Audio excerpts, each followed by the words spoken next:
The US House of Representatives has impeached President Donald Trump once again, this time for inciting violence and riot at Capitol Hill that occurred on January 6th. Donald Trump is the only US president to be impeached twice. The historic decision was taken by the House of Representatives in a 232 to 197 votes.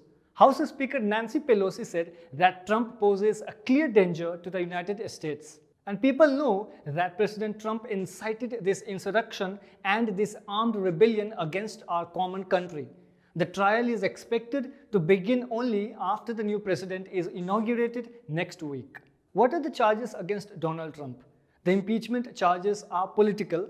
The Congress has accused Donald Trump of inciting the protester who stormed the Capitol Hill with his speech on January 6th in a rally just outside the White House.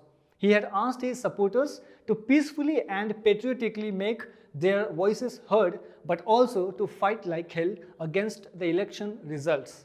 The article of impeachment says that Donald Trump repeatedly issued false statements asserting that the presidential election results were fraudulent and should not be accepted.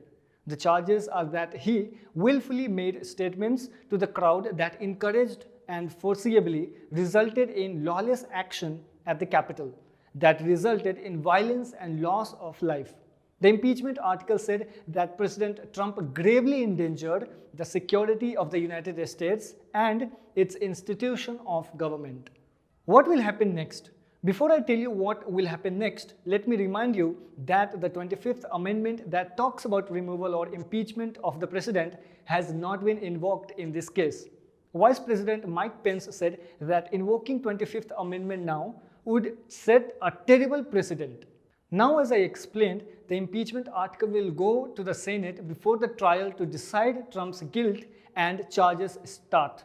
The rules say that a 2/3 majority is needed to convict Trump. If the Senate decides that he is guilty of all the charges, then lawmakers could hold another vote to block him from running for elected office again.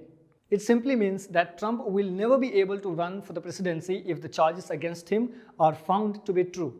Let's remember that so far no president has been impeached completely.